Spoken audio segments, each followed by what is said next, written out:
श्री स्वामी समर्थ. नमस्कार मित्रांनो, तुमचं आपल्या समर्थ दर्शन या चॅनलमध्ये खूप खूप मनापासून स्वागत आहे.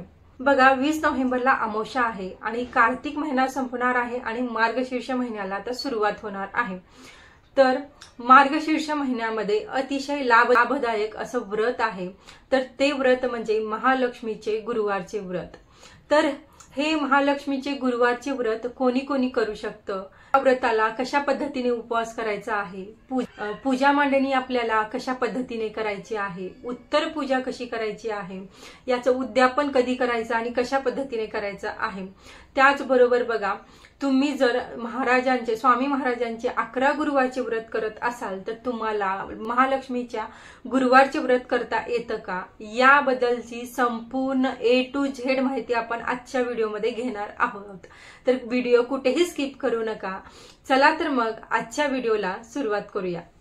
शास्त्रानुसार प्रत्यक्ष महालक्ष्मीने असे वरदान दिलेलं आहे बघा, की मार्गशीर्ष महिन्यातील माझे कोणी हे गुरुवारचे व्रत करेल तर त्याच्या घरी नेहमी सुख, शांती, समृद्धी नांदेल आणि त्यांच्या घरी लक्ष्मी ही नेहमी स्थिर स्वरूपामध्ये राहील. वर्षातून एकदा आपल्याला हे व्रत करायचं आहे. तर आपल्या घरामध्ये कधीच कशाची कमी पडणार नाही आणि लक्ष्मी ही आपल्या घरामध्ये स्थिर स्वरूपामध्ये राहणार आहे. बघा, हे व्रत कोणी कोणी करू शकतं. तर हे व्रत बघा, अगदी कुमारिका हे व्रत करू शकतात, विवाहित महिला करू शकतात, विधवा महिला करू शकतात, मुलं करू शकतात, त्याचबरोबर पुरुष सुद्धा हे व्रत करू शकतात. या वर्षी किती गुरुवार आलेले आहेत मार्गशीर्ष महिन्यातील? तर बघा, या वर्षी एकूण 4 गुरुवार आलेले आहेत. तर बघा, पहिला जो गुरुवार आहे तो आहे 27 नोव्हेंबर 2025. दुसरा जो गुरुवार आहे तर तो आहे 4 डिसेंबर 2025. तिसरा जो गुरुवार आहे तो 11 डिसेंबर 2025 आणि जो चौथा गुरुवार आहे तर तो आहे 18 डिसेंबर 2025. असे एकूण 4 गुरुवार यावर्षी आलेले आहेत. त्या जणांना प्रश्न पडतो की वर्षाला आपण गुरुवारचे व्रत करत असतो, पण मध्येच एखाद्या वेळेस 1-2 वर्ष आपले गॅप झालेले असतात, तर आपल्याला हे व्रत कंटिन्यू करता येतं का असं? तर हो, नक्कीच तुम्ही हे व्रत कंटिन्यू करू शकतात.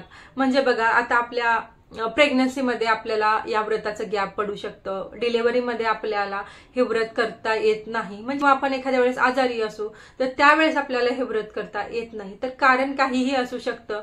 तर गॅप जरी पडलेला असेल आणि तुमची इच्छा आहे की मला यावर्षी व्रत करायचं आहे, तर तुम्ही या वर्षीपासून हे व्रत करू शकतात. या गुरुवारच्या व्रताला आपल्याला उपवास करायचा आहे. तर उपवास कशा पद्धतीने करायचा आहे? तर बघा, जी महालक्ष्मीची व्रताची जी कहाणी आहे त्यामध्ये लिहिलेलं आहे की तुम्ही या व्रताला काहीही तिखट आणि मिठाचे पदार्थ तुम्ही खाऊ शकत नाहीत. म्हणजे आपल्याला बघा, रात्री आपल्याला जेवण करून हा उपवास सोडायचा आहे, पण दिवसभरामध्ये काय खायचं आहे बघा? तर दिवसभरामध्ये आपल्याला गोड पदार्थ खायचे आहेत. जसं की बघा, तुम्ही दूध घेऊ शकतात, चहा घेऊ शकतात, कॉफी घेऊ शकतात, राजगिराचे लाडू घेऊ शकतात, शेंगदाण्याचा लाडू तुम्ही खाऊ शकतात, खजूर तुम्ही खाऊ शकतात आणि सगळ्या प्रकारची जी फळं आहेत ती सुद्धा आपल्याला खायची आहेत. आता बरेच जण साबुदाणा खिचडी खातात बघा, पण साबुदाणा खिचडी जी आहे तर ती आपल्याला मिठाची आणि तिखटाची करायची नाहीये, तर ती आपल्याला गोड साबुदाणा खिचडी करायची आहे आणि तुम्ही खाऊ शकतात. आणि भगर सुद्धा तुम्ही भगरचा गोड भात तुम्ही करू शकतात आणि ते तुम्ही खाऊ शकतात. म्हणजे आता बऱ्याच जणांची तब्येत सुद्धा साथ देत नाही, त्यामुळे आपल्या तब्येतीला जपून आपल्याला सगळे व्रत करायचे असतात. या व्रतासाठी पूजा मांडणी करण्याची गरज आहे का? तर हो, नक्कीच आपल्याला या व्रताला पूजा मांडणी करायची आहे. तर बघा, ही पूजा मांडणी तुम्ही दिवसभरामध्ये कधीही करू शकतात. अगदी तुम्ही सकाळी देवपूजा झाली तुमची, त्याच्यानंतर लगेच पूजा मांडणी करू शकतात किंवा दिवसभरामध्ये तुम्ही कधीही ही पूजा मांडणी करू शकतात. आता पूजा मांडणी कशी करायची आहे ते बघूया. सर्वप्रथम बघा, आपल्याला ज्या ठिकाणी आपल्याला पूजा मांडणी करायची आहे त्या ठिकाणची आपल्याला स्वच्छ पुसून घ्यायची आहे. त्याच्यावरती आपल्याला एक पाट ठेवायचा आहे, चौरंग ठेवायचा आहे. त्याच्यावरती आपल्याला बघा, लाल रंगाचं, पिवळ्या रंगाचं, केशरी रंगाचं, हिरव्या रंगाचं वस्त्र आपल्याला स्वच्छ अंतरायचं आहे आणि आपल्याला तांदळाची रास टाकायची आहे त्याच्यावरती आणि त्याच्यावरती आपल्याला कलश स्थापना करायची आहे.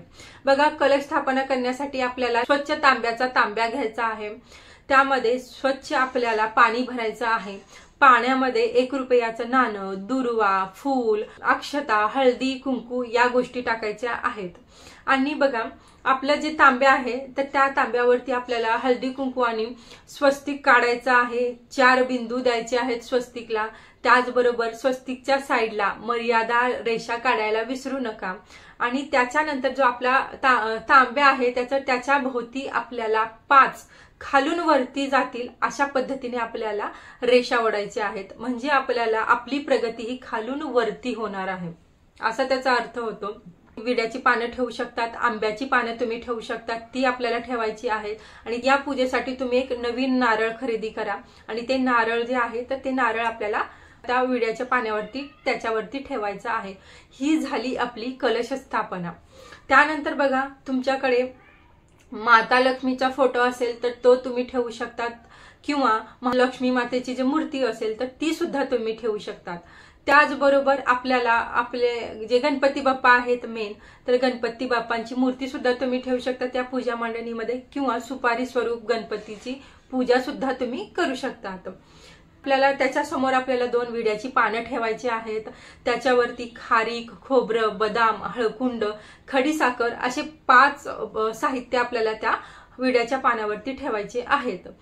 समोर रांगोळी काढायची आहे। सर्वप्रथम दिवा प्रज्वलित करायचा आहे आणि बघा प्रथम आपल्याला गणपती बाप्पांचं स्मरण करायचं आहे। गणपती बाप्पांना हळदी कुंकू लावायचं आहे, त्यांना खोबर आणि गुळाचा नैवेद्य दाखवायचा आहे। लक्ष्मी मातेला हळदी कुंकू लावून घ्यायचं आहे, फोटोला हार घालायचा आहे, फुलं अर्पण करायची आहेत। अशा पद्धतीने छान सुशोभित तुम्हाला जेवढं वाटेल तेवढं सुशोभित आपल्याला पूजा मांडणी करायची आहे। त्याचबरोबर मनापासून आपल्याला लक्ष्मी मातेची सेवा सुद्धा करायची आहे। बघा आपल्याला पहिल्या गुरुवारी संकल्प करायचा आहे तर संकल्पाशिवाय कोणताही व्रत हे पूर्ण होत नाही। त्या व्रताला काहीही महत्त्व नसतं, त्यामुळे संकल्प हा करायचाच।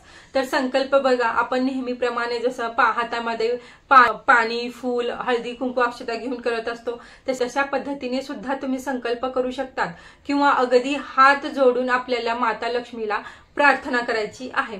स्वतःचं नाव सांगायचं, गोत्र सांगायचं आणि तुम्ही कुठे राहतात ते सांगायचं आणि मी हे मार्गशीर्ष महिन्यातील महालक्ष्मीचे व्रत करत आहे, तुमची काही इच्छा असेल तर ती तुम्ही सांगायचं आणि माझ्याकडून ही सेवा निर्विघ्नपणे पार पाडून घ्या अशी माता लक्ष्मीला आपल्याला प्रार्थना करायची आहे।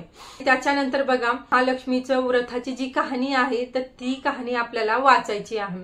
बघा तुम्ही घरामध्ये 3-4 महिला आहात आणि तुम्ही सगळ्यांनी हे गुरुवारचं व्रत करत असाल तर एकाने जरी कहाणी ती वाचली आणि बाकीच्यांनी ऐकली तरी चालतं। वाचण्याचं आणि ऐकण्याची फलश्रुती ही सारखीच आहे।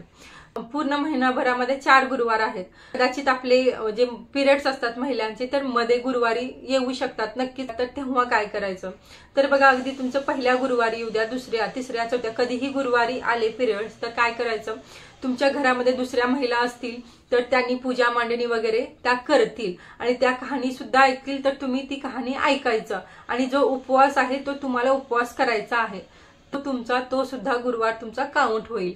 आणि समजा तुमच्या घरी महिला नसतील दुसऱ्या तर तुम्ही तुमच्या मुलीकडून पूजा मांडणी करून घ्या किंवा तुमच्या शेजारी तुमच्या काही मैत्रिणी असतील तर त्यांच्याकडून पूजा मांडणी करून घ्या किंवा अगदी तुमच्या मिस्टर पूजा मांडणी करणाऱ्यातले असतील तर त्यांच्याकडून सुद्धा तुम्ही ही पूजा मांडणी करून घेऊ शकता।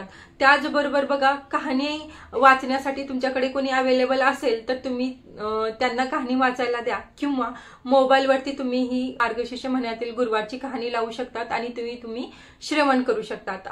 गुरुवारी पूजा होते तर आपल्याला उत्तर पूजा ही शुक्रवारी करायची आहे। तर उत्तर पूजा करताना प्रथम आपल्याला दिवा प्रज्वलित करायचा आहे, अगरबत्ती ओवाळायची आहे, लक्ष्मी मातेला हळदी कुंकू अर्पण करायचं आहे, अक्षता अर्पण करायच्या आहेत। त्यानंतर बघा आपल्याला लक्ष्मी मातेकडे आपल्याला क्षमा याचना करायची आहे की माझी जी भोळी बाबडी मी सेवा केलेली आहे, पूजा मांडणी केलेली आहे तर त्या माझ्या सेवेचा स्वीकार करा आणि माझ्याकडून काही चुकलं असेल तर मला माफ करा अशी आपल्याला उद्यापन कधी करायचं आहे तर उद्यापन हे लास्टच्या गुरुवारी केलं जातं।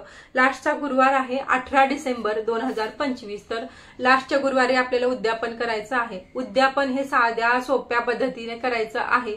तर बघा या दिवशी आपल्याला 5 कुमारिकांना बोलवा, 5 सुवासिन बायकांना बोलवा, 7 बोलवा, 2 बोलवा, तुम्हाला जेवढ्या भेटतील तेवढ्या कुमारिका आणि सुवासिनी बायकांना आपल्याला आपल्या घरी बोलवायचं आहे. त्यांची ओटी भरायची आहे, त्यांना एखादं फळ आपल्याला द्यायचं आहे. समजा पहिला वर्ष आहे गुरुवारचं पूजा करण्याचं, तर बघा तुम्ही जे महालक्ष्मीच्या व्रताचे ज्या कहाणी असतात ते कहाणी त्यांना भेट देऊ शकतात. इथंही तुम्ही काही भेट देऊ शकतात. अगदी सिंदूर आहे, नेल पॉलिश आहे, मेहंदी आहे, तर तुम्हाला जे काही सौभाग्याचे अलंकार आहेत ते तुम्ही त्यांना भेट स्वरूपामध्ये तुम्ही देऊ शकतात. अशा साध्या पद्धतीने आपल्याला उद्यापन करायचं आहे. आणि बघा उत्तर पूजा झाल्यानंतर तुम्ही सगळं जे पूजेचं साहित्य आहे, आता फुलं वगैरे असतात ते निर्माल्यामध्ये टाकायचं, बाकीचं तांदूळ आहे, नारळ आहे, बाकीचं पूजेचं खारी खोबर असतं ते सगळं तुम्ही व्यवस्थित ठेवायचं आहे. आणि परत तुम्ही कंटिन्यू जेव्हा पुढचा गुरुवार येईल ते साहित्य आपल्याला वापरायचं आहे. आणि जे आपलं जे नारळ असतं तर ते बघा उद्यापन होतं, उद्यापनाच्या नंतरच्या दिवशी जेव्हा उत्तर पूजा असते तर ते नारळ आपल्याला फोडायचं आहे. काहीतरी त्याचं गोड पदार्थ बनवून आपल्या घरातील सगळ्यांनी तो नैवेद्य खायचा आहे. लक्ष्मी मातेला खीर हे खूप आवडीची आहे, तर बघा तुम्ही प्रत्येक गुरुवारी गोड स्वरूपामध्ये खीर बनवू शकतात. अगदी शेवयाची खीर बनवू शकतात, भाताची खीर बनवू शकतात, रव्याची खीर बनवू शकतात. म्हणजे प्रत्येक गुरुवारी तुम्ही वेगवेगळ्या स्वरूपामध्ये खीर बनवून माता लक्ष्मीला तुम्ही तो नैवेद्य दाखवू शकतात. त्यात महत्वाचा प्रश्न, जे आता स्वामी समर्थांचे 11 गुरुवारचे व्रत करत आहेत तर त्यांना महालक्ष्मीचे व्रत करता येतं का? तर बघा कोणतेही व्रत वैकल्य, 2 व्रत वैकल्य आपल्याला एकत्र करता येत नाहीत. त्यामुळे अर्थातच तुम्ही आता स्वामी समर्थांचे 11 गुरुवारचे व्रत करतात तर तुम्हाला हे महालक्ष्मीचे गुरुवारचे व्रत करता येणार नाहीत. फक्त बघा स्वामी समर्थांचे जे गुरुवारी जी सेवा करतात ती सेवा कंटिन्यू ठेवा. आणि जे लक्ष्मीचं व्रत आहे तर तुम्ही पूजा मांडणी करू नका, त्यांची कहाणी ऐका, महालक्ष्मीची त्या दिवशी सेवा करा. अशा पद्धतीने तुम्ही महालक्ष्मीची सेवा करू शकतात.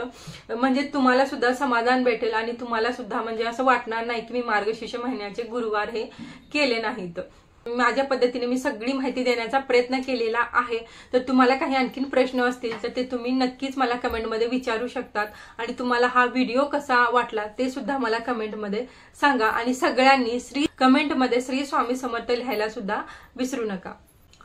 ही छोटीशी माहिती तुम्हाला आवडली असेल, हा व्हिडिओ तुम्हाला आवडला असेल तर व्हिडिओला लाईक करा, शेअर करा. आणि जे कोणी या चॅनलवरती नवीन आहे तर त्यांनी चॅनलला सबस्क्राईब करायला विसरू नका. चला तर मग परत भेटूया एका नवीन टॉपिक सोबत नवीन व्हिडिओमध्ये.